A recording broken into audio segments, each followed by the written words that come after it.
What's up, y'all? You're listening to the My Aggie Nation podcast. I'm Alex Miller, joined always with Robert Cessna back in the studio. Cease, what's going on?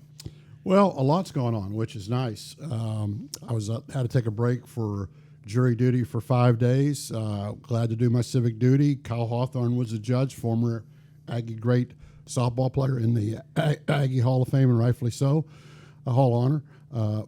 But that being said, it's just so much going on out there with the Diamonds. It's a great time because this is a town that loves their Diamonds. Well, this is definitely a town that loves their Diamond sports. And look, the A&M baseball team, Mike Early said it after last night's game, even though they beat Houston Christian, this has obviously not gone the way that anyone hoped or envisioned the Aggies season would be at this point. They're at 500, 12-12 overall. And this is a pivotal series this weekend against Kentucky, a team that is toward the bottom of the conference standings. They're 2-4 overall. They just lost to Xavier on Tuesday, by the way, 9-3. And A&M, they're 0-6 to start. Alabama, I think, is a pretty sneaky good team. They were competitive in most of the innings against Vanderbilt, despite the high number of strikeouts. But it's starting to get to the point where it's like, okay, if they're going to find a way to turn this season around, it's probably got to be this weekend. They're playing a team toward the bottom of the standings, like we already said. They're at home, and April is a very unforgiving schedule for the Aggies, starting with the trip to Knoxville to play the defending national champions Tennessee, who, by the way, are playing really well right now. Yeah, I mean, I saw, I guess, the last game of the Alabama series, and when you look at this team and saw them play A&M, Corpus Christi, they just don't do a lot of things that give you confidence that they're going to win. And I know they're missing people, but they just find ways to win. I followed the Vanderbilt series very closely.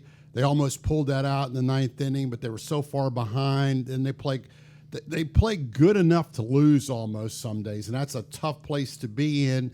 That as everyone expected them to be good enough to win all those games, and everybody's frustrated. Fans, you got to feel Michael Early moving in, but as you said, the good thing about baseball is if they'd have won that Vanderbilt game, come back and won Sunday, that might have been the game they look back on. But instead, it's just another nail in the coffin, so to speak. And so eventually you're going to be dead if you keep putting the nails in the coffin. And like you said, if they don't win if they don't win two from Kentucky, when you're going to Tennessee, A&M's gone in there with good teams since Tennessee's turned things around and lost two or getting swept. So, they're running out of games. Even though it's early, A&M hasn't been 0-6 in conference in like 30 years. So, I mean, they got to do something. They've got to do something. The good news might be that Caden Sorrell is on his way back. Mike Early said on the radio Monday that they were hopeful that Sorrell might be able to play in some capacity this week. We're going to talk with Mike tomorrow for his weekly pre-series availability and hopefully get some more clarity on what Sorrell's availability is going to be for this weekend against Kentucky. Here's the thing, though, is that, yes, getting Caden Sorrell would be probably a huge shot in the arm to this lineup that desperately needs some production and help. The question I have is, how much can you expect a guy that's been on the shelf this whole season to just come in and immediately make an impact like a lot of people probably hope and think he might with the slug and in the extra base hits and potentially home runs and RBI production? I'm sure it's probably hard for a guy to just, they're 6 weeks in. These pitchers they're hitting their stride, especially weekend guys. Like, I'm sure it can be hard for a guy to just come in late March and just hit the ground running. Yeah, we saw last week Vanderbilt, every arm they threw out was in the mid-90s and, strike out 16, 17. I mean, you're striking out, you're putting the ball in play, but of course you're trying to hit home runs. There's a lot of strikeouts. You see a lot of games anymore. College baseball is a little bit changed. Everybody wants to hit the long ball. But getting back to what you said, there's so much pressure on these guys right now. I could see some of the games I covered Lavalette. He's not as natural. He's not happy-go-lucky because everybody knows they're losing. In the back of your mind, what do you say? Relax, relax. When you say relax, what happens? You get more tense. Yeah. That's the hard part. And to me, I'm like, okay, if A&M can finally get the monkey off its back and just win one, what would that do for, not just the morale, but, just the way that they could possibly build off of this? Because, look, this is still a talented roster. This is still a roster that was preseason number one. And look, they're clearly not the number one team, but they've got some dudes in this lineup, and they just, for whatever reason, have not been able to figure it out. But if they could just get over that first one, what that could do for them moving forward. Yeah, because they got the pitching, but I'd laugh, not laugh, but it's a fact of life. When I start watching Prager, even on TV, watch him the last couple of times, he looks like, oh man, if I make one mistake and he hits it out, we're going to lose. I mean, there's no margin of error. When you're a pitcher, it's tough. He doesn't have 95-mile-per-hour fastball to strike everybody out. He is a great pitcher because he throws all his pitches, but he's got to miss a couple spots. And in the back of your mind, when you think, man, if this guy hits a 2-run homer, we're probably going to lose. Where everybody thought he's coming into oh, man, you hold him to 3 runs or less, Prager, you're going to win every game. You're going to be the pitcher of the year in the SEC. Instead, they're 2 series in. He doesn't have a win. Nobody has a win. Yeah, probably the most astounding statistic is you look at A&M's ERA as a team. They're second in the SEC. Starting pitching is even better than the bullpen. And really the main reason why A&M has been competitive in these games so far this season in league play is because of the starting pitching, despite the lack of hitting, which you go and look at the statistics. And A&M's either dead last or darn near the bottom of the barrel in all of those categories. And I mean, it's astounding in some ways to look at this and go, how did this happen? But, look, what do they say about baseball? Law of averages. A&M needs to hope that law of averages start catching up with their bats and give them a little spurt here in this April run. Because I'm always amazed because I like to do the roundups, so I follow the softball and baseball really close in the SEC.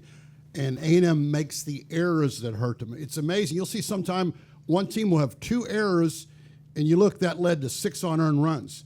You'll see yet a team that's gone well, they'll have 4 errors, and they give up no earned runs because they won 7-2 or whatever, because, once again, they're playing relaxed and confident.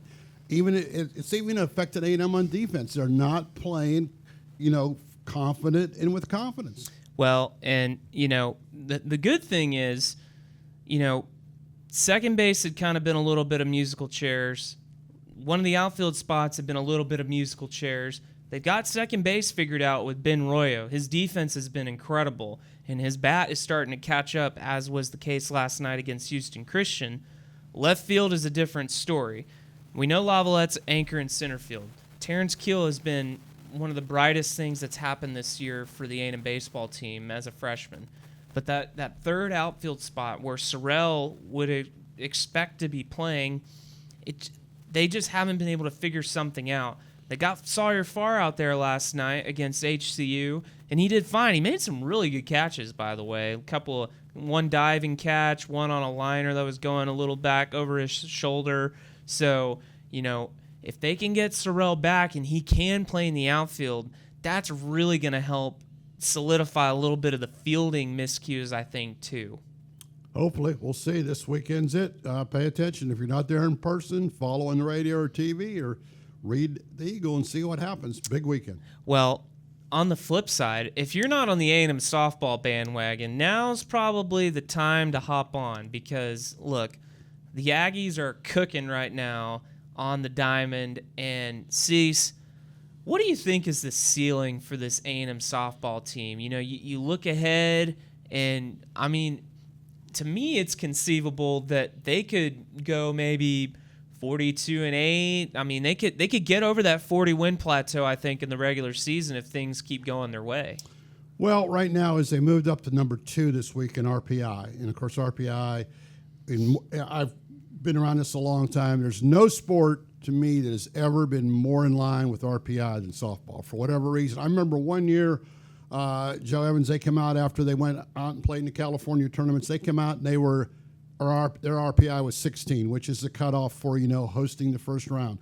And they literally stayed there almost the whole year. Win or lose, and they were like a 500 team. Sure enough, come selection night, they were number 16. You don't want to be number 16, but my point being is stays pretty steady. You look last year, whatever they were, it's amazing how it stays steady. And right now, when you look at where A&M's got a very favorable schedule. They don't play Oklahoma. They don't play Texas. On paper, they got 2 huge series left out of the 5 they have. And like Tricia says, going to Missouri's not fun. Oklahoma lost their first game of the year. Gone to Georgia, even though LSU won 2. But those are teams that A&M should win 2, if not sweep. The 2 series is going to be LSU and Tennessee. Those are huge because they got pitching. Those are teams that could get to the College World Series. And LSU's at home, right?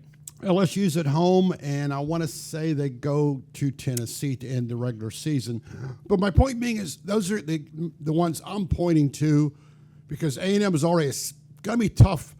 A&M should be a top 8 seed, which means you're home for regionals, you're home for super regionals. They're at that point, they've got a few whole cards that they could play. Tricia could experiment with their starting staff sometime on Georgia or whatever she wants to. They've done enough where they're at. Stay healthy, see what you can do. You definitely want to be hopes for super regionals. But that being said, you don't want to lose 2 or 3 to LSU. You don't want to lose 2 or 3 to Tennessee because they already lost 2 or 3 to Florida at home without Florida's best pitcher. And A&M should have taken 2. Alabama, first time in SEC time for A&M that they played Alabama when Alabama wasn't ranked by the Coaches Association. Alabama's not a really good team, and A&M had a hiccup. And what happens when you have a hiccup?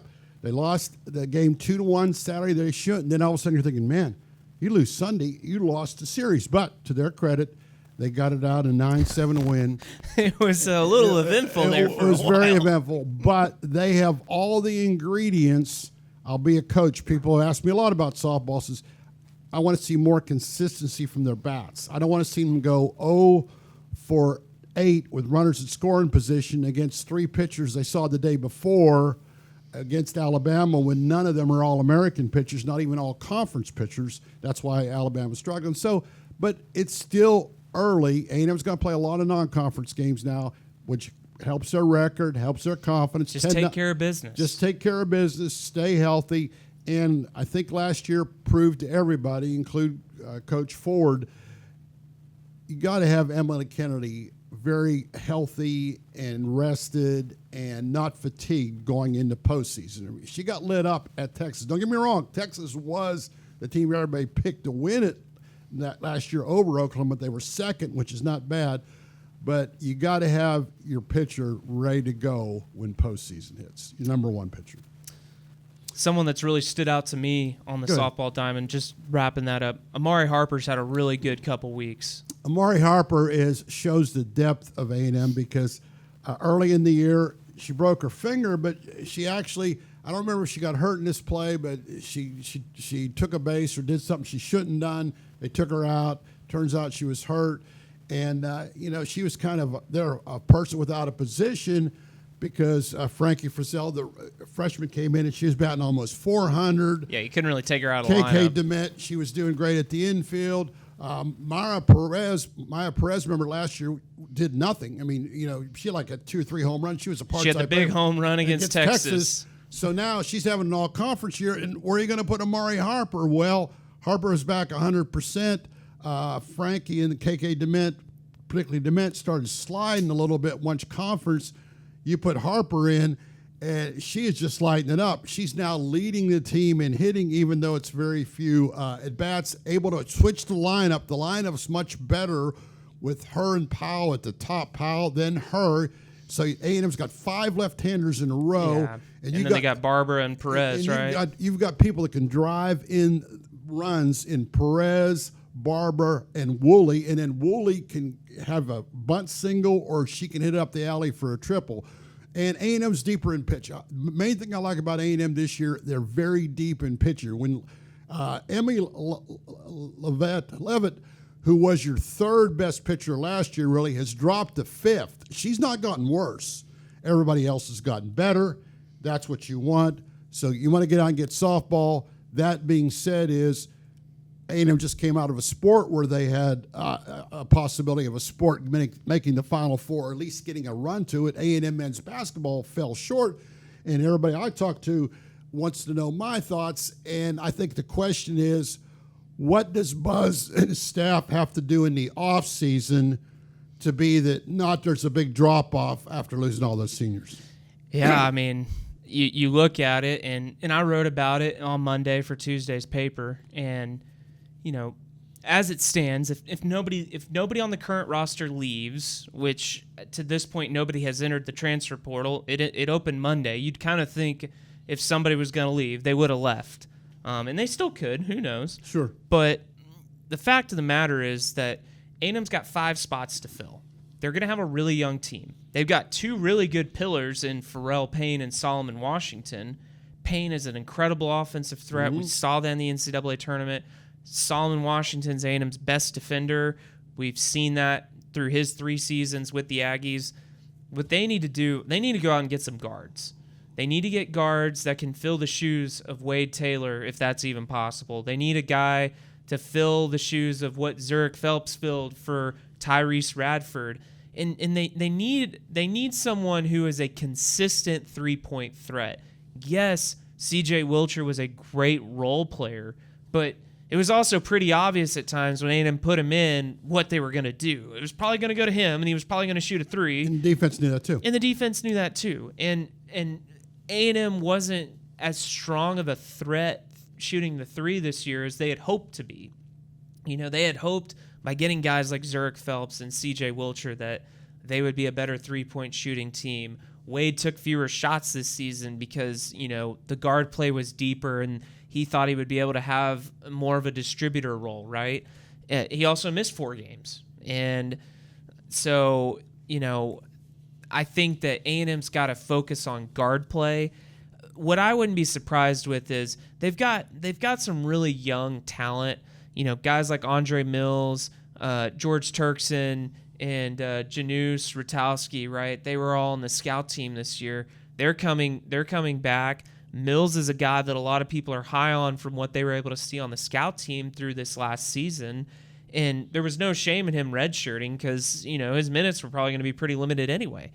And then they've got a guy that's coming in, Jazir Rencher, who is just a scorer. This guy is a dude, but he's also going to be a freshman, right? It's hard to rely on freshmen. And what's been the X factor for A&M this last season was they were able to lean on their veteran experience, right? That was the thing that they hung their hat on and carried themselves with throughout the season. So I expect A&M to go into the portal looking for experienced guards, right, that have the ability to shoot 3s. They need guys that can make free throws at a higher rate. That was something that really hurt A&M this season, as we saw, right?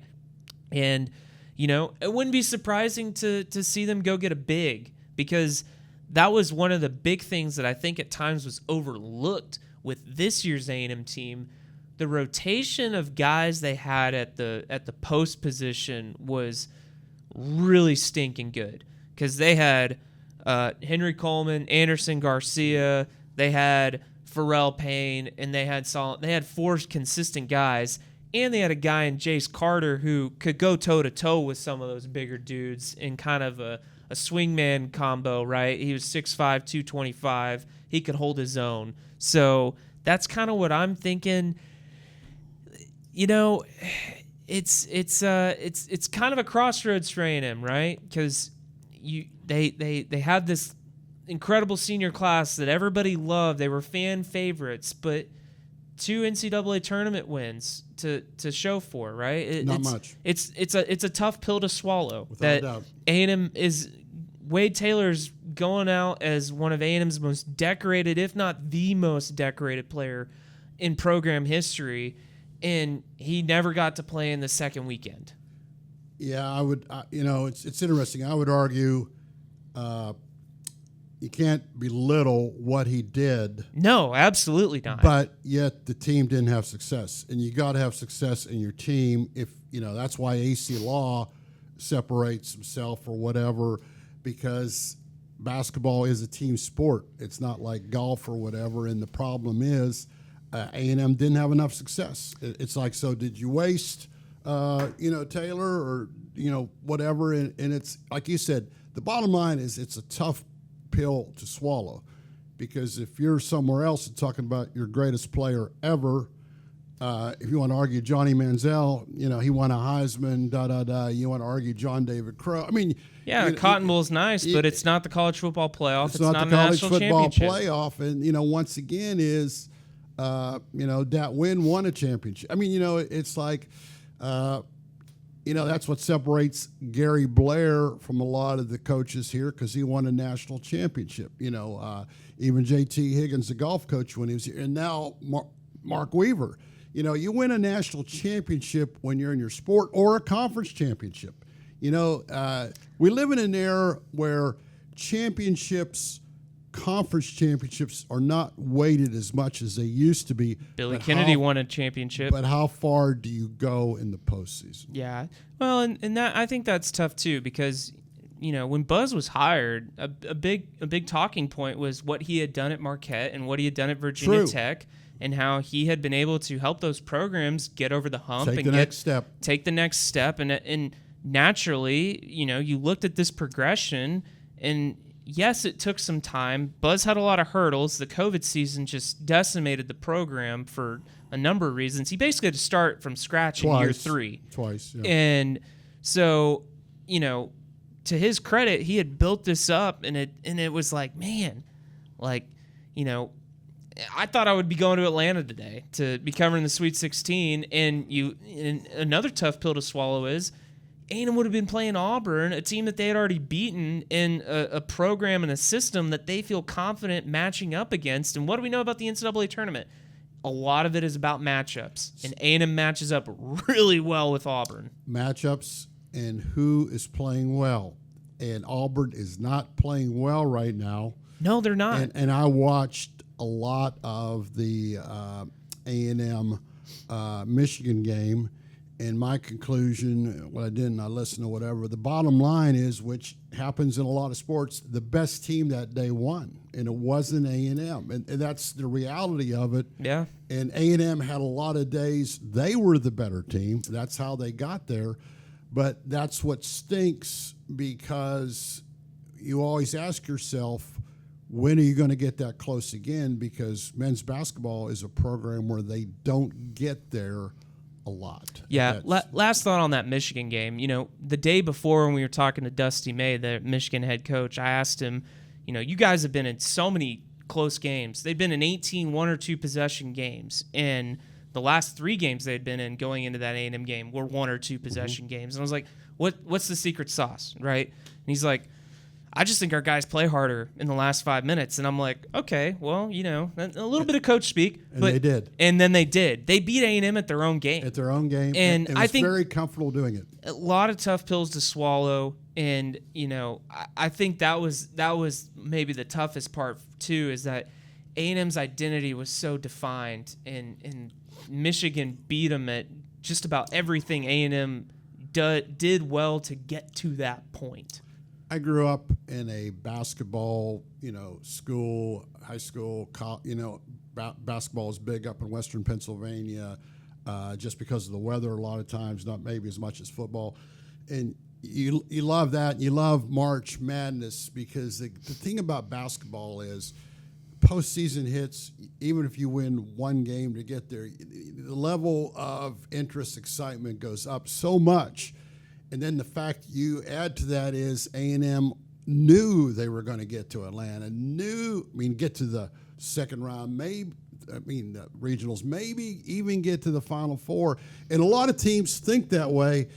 And, man, when you lose that game, basketball, almost unlike any other sport, whatever, it just seems it's over. It's deflating. You hit such a plateau, because – once again, I think it's only 8,000 to 15,000 in the arena. You're right on top of them. You see the players sweating, celebrating, the coaches. It's so different in football, and you just feel that if you're a fan of that team, because you're just riding the wave, and that's why I love looking at the crowds in basketball.